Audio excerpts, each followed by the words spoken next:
keren. Kehidupan dalam rencana Tuhan. Cuci tangan sangatlah penting, apalagi di zaman sekarang. Kenapa?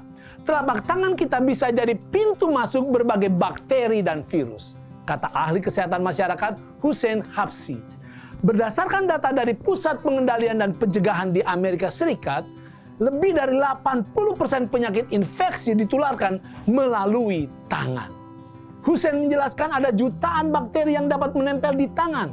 Diperkirakan setiap 1 cm persegi kulit tangan terdapat 1.500 bakteri.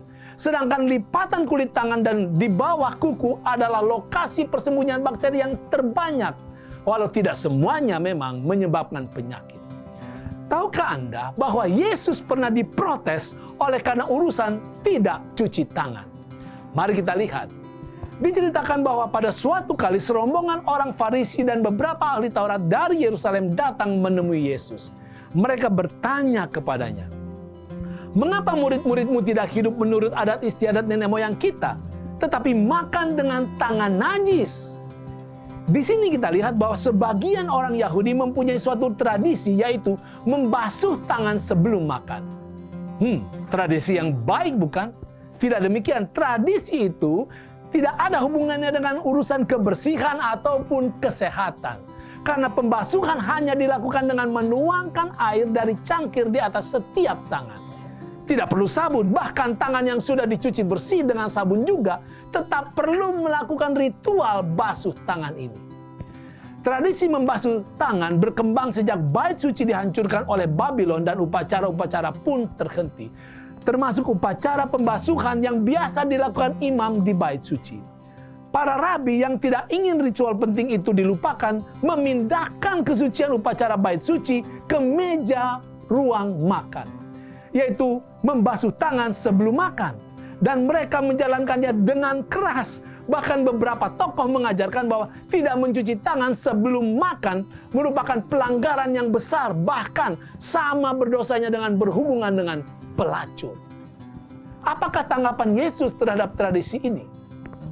Jawabnya, "Sebenarlah nubuat Yesaya tentang kamu, hai orang-orang munafik, sebab ada tertulis, bangsa ini memuliakan aku dengan bibirnya, padahal hatinya jauh daripadaku. Percuma mereka beribadah kepadaku, sedangkan ajaran yang mereka ajarkan ialah perintah manusia." Yesus nampaknya menunggu kesempatan ini untuk menegur keras sikap orang Farisi terhadap tradisi. Mereka telah mengutamakan tradisi-tradisi mereka di atas perintah Allah. Tradisi meskipun diajarkan atau diturunkan oleh para penatua yang disegani, itu tidak pernah setara dengan perintah Allah. Sayangnya sering tradisi kebiasaan agama orang Kristen pun yang menuntun banyak umat kepada suatu titik di mana firman Allah tidak memiliki pengaruh lagi. Yesus tegaskan, firman Allah kamu nyatakan tidak berlaku demi adat istiadat yang kamu ikuti. Dan banyak hal lain seperti itu yang kamu lakukan.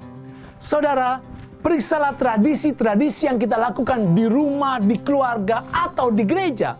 Apabila ada tradisi keagamaan, tradisi organisasi gereja, bahkan tradisi perbaktian yang membawa kita jauh menyimpang atau bahkan melawan dari firman Tuhan, tinggalkan tradisi itu.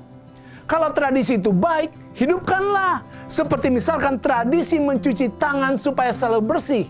Hidupkan, itu penting. Dan ayo selaraskan segala kebiasaan pribadi, keluarga, gereja, dan masyarakat supaya sesuai dengan firman Tuhan. Itu keren.